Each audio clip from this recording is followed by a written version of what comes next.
guys, welcome back to my YouTube channel. It's your girl Mina White, and this is Mina White's Moment. If you're new here, kindly press the subscribe button to subscribe to my channel, and if you're an old subscriber, welcome back and thank you for supporting this baby girl right here.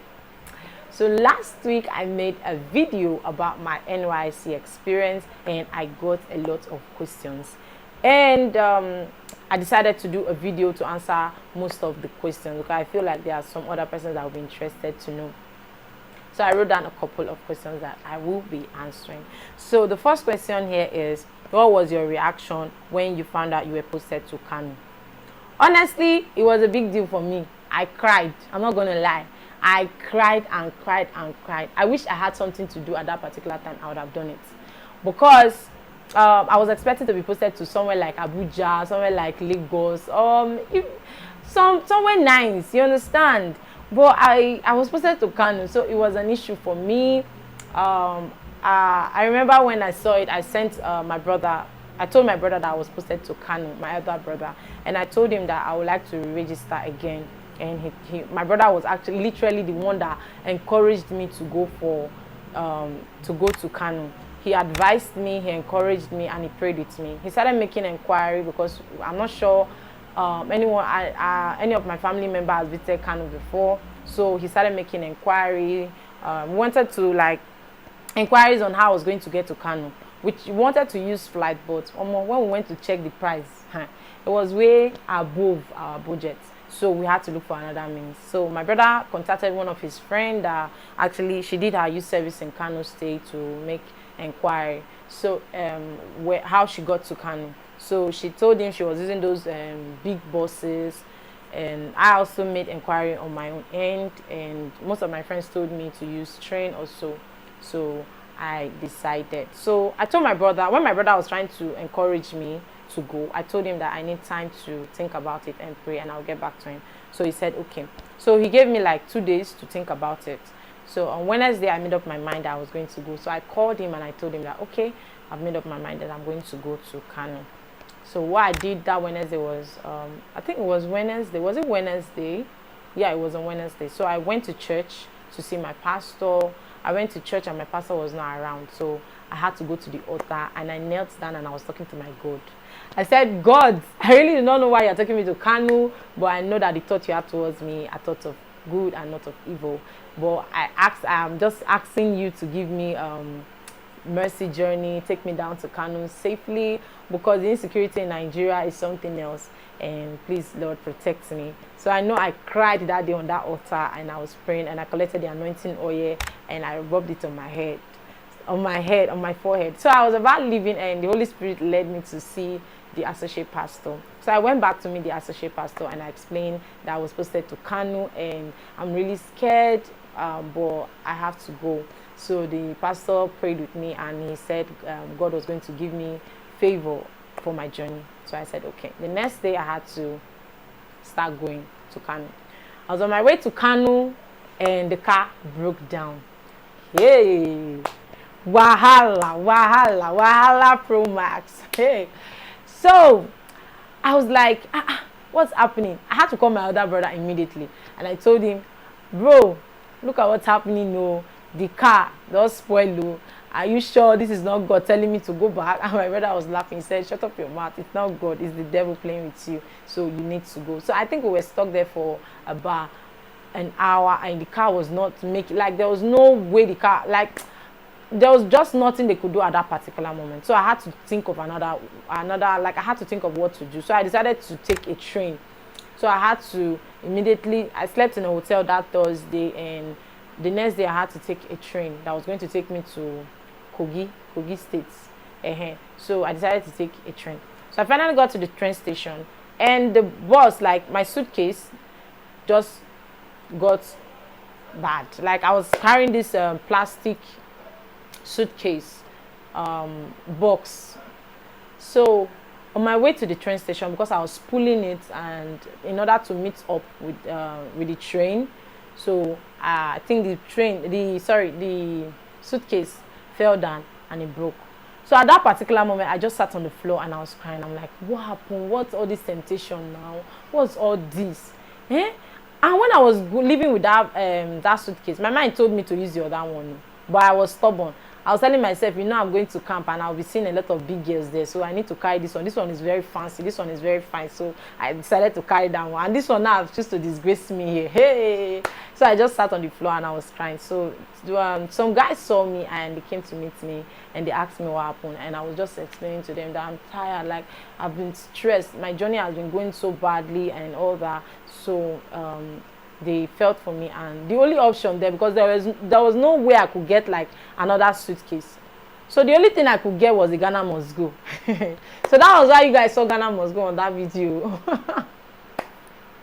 Oh my god. So I had to get like a Ghana Must Go to put my things inside, and I threw away that box. Quite unfortunate. So I actually got into the train and we're going. Excuse me.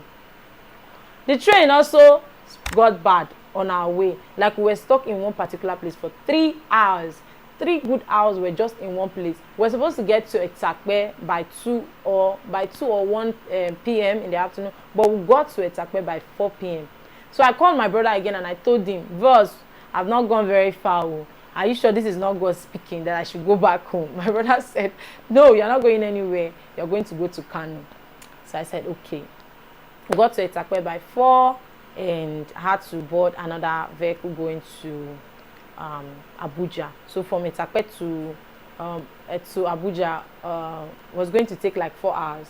But the driver that was driving that vehicle decided to go and buy fuel, and took like 1 hour at that fuel station because there was so much queue, and he decided to buy the fuel in a filling station where it was less expensive. And even when every other person in the vehicle told him that, okay, please go to another filling station, we're going to top up the amount for you, he refused. He said, if not that filling station, he know they buy again. Hey!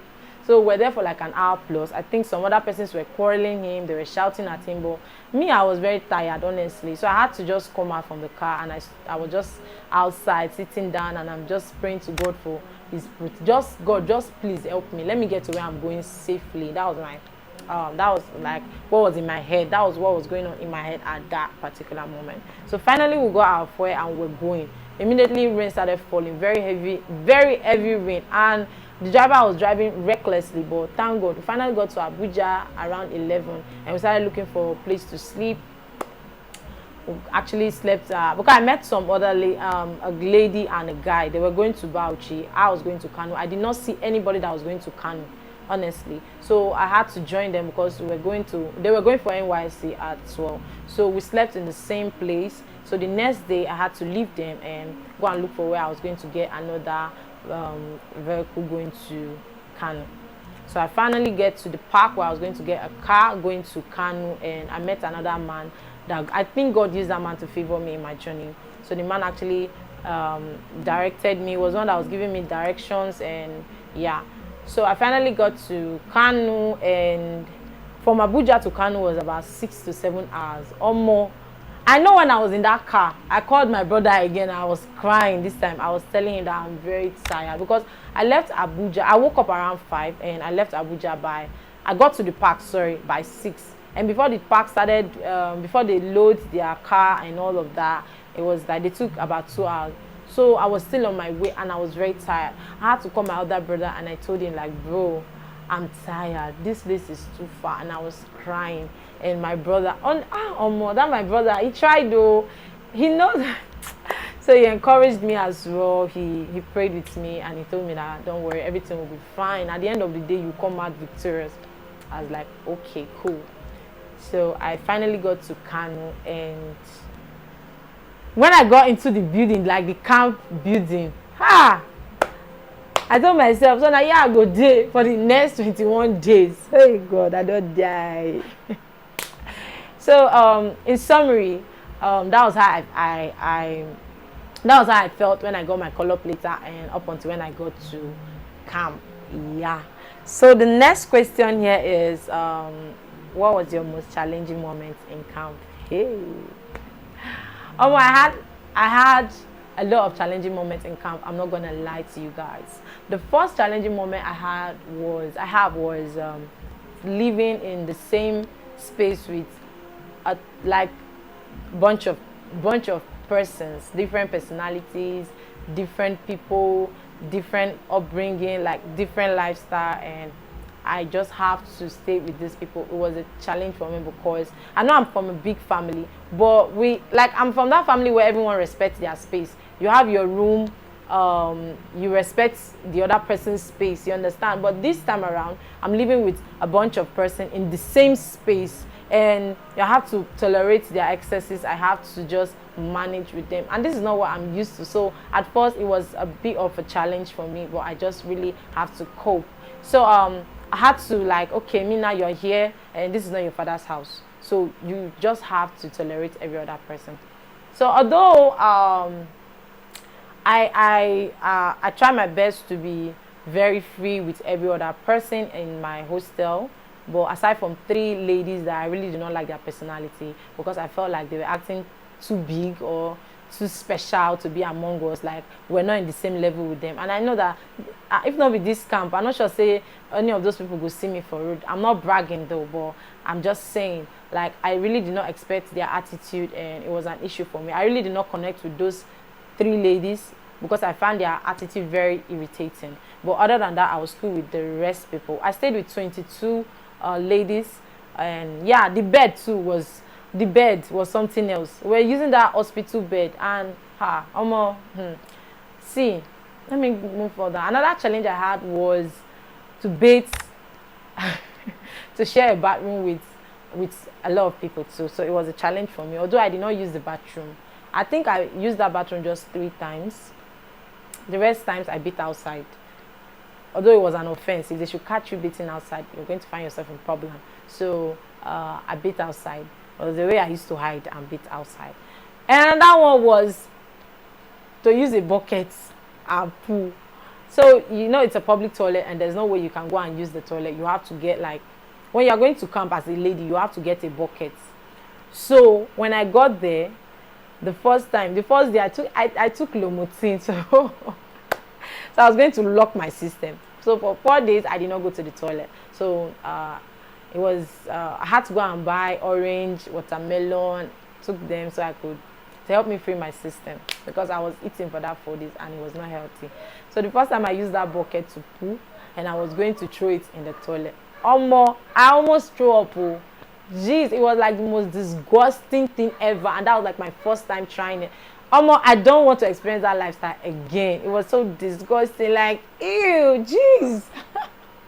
So that was like another challenge I had to face. And the last one is food. I'm actually a very picky person, not like very, very picky. Well, there's some kind of food that I don't eat because it doesn't go down with me. Like, it doesn't go well with me. It kind of gives me stomach upset. So I really do not like eating those particular food. And going to the camp, there were more of those food that I do not eat at all. And you know, there's no toilet, there's no good toilet. So I have to start eating. I was eating just one particular kind of food. I was eating rice almost all the time. Rice, and jollof rice. It was an issue. And I think I took eba. I ate eba just about maybe 4 times. And it was just one particular soup, because I really do not eat the other kind of soup there. I don't eat egusi. I don't eat draw soup.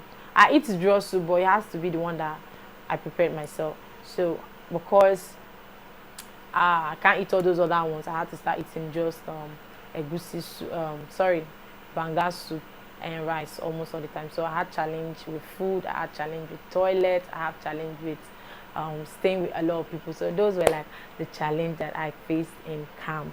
So the next question is my happy moments. Honestly, I'm not sure I had like a happy moment in that camp. I was just living each day. I was just trying to survive each day, trying to maintain that, just trying to maintain myself, like, so I could just live here. Like, I was just anticipating, when am I going to live here? When am I going to live here? How many days left? So that was what was going on in my head. I'm not sure I really had like a happy moment. The next question here is, did you get entangled with any core member? Yay. Honestly, when I was going to camp, my friends were telling me, you're going to meet a lot of people there. You're going to meet the governor's son. You're going to meet ministers, children, blah blah blah.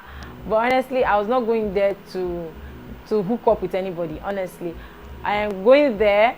There are a lot of cool guys, but honestly, I did not find any guy attractive there, any core member attractive. I'm not gonna lie.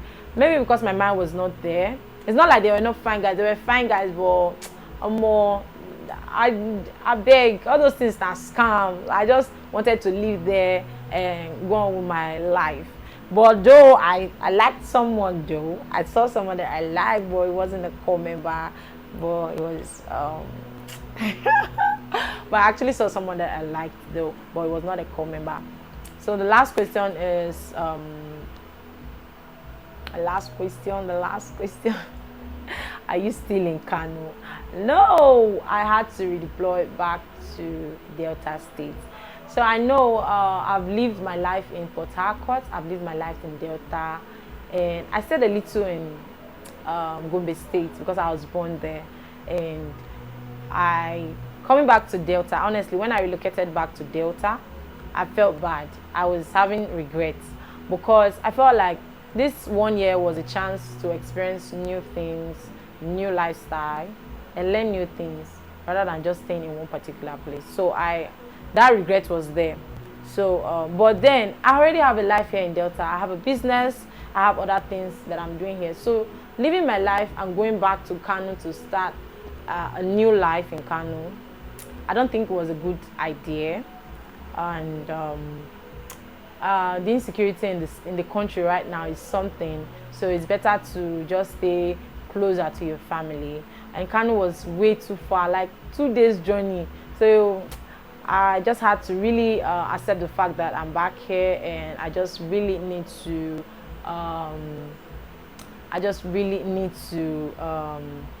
be comfortable with whatever decision I made. So yeah, in general, I would say camp is stressful. Do not let anybody deceive you that camp is fun. No, not lie you. Now scam. Camp is stressful. That 3 weeks orientation camp is really, really stressful. And although inside the stress, you can find your own fun. You can find a way to make it fun. But in my own case, I was just trying to survive. I was just living each day to survive. So I really did not. I did not really have any fun. I was just living there to survive. You understand? So if I'm going to advise anybody that is going to camp, just bear it in mind that you're going there to face stress. But inside the stress, maybe you can find your own fun from the stress. I remember the most stressful activity for me was that morning parade, when you have to wake up in the morning. But let me tell you guys my secrets. So my roommates, were actually cool because we were very cooperative. You understand? There were times where we really didn't want to go for that morning parade. I would just ask those that are interested to go that please, when you guys are leaving, you guys have to leave very early. But when you guys are leaving, you guys need to lock us inside. Like, lock the door. So when that army man that used to come and shout, "Get outside!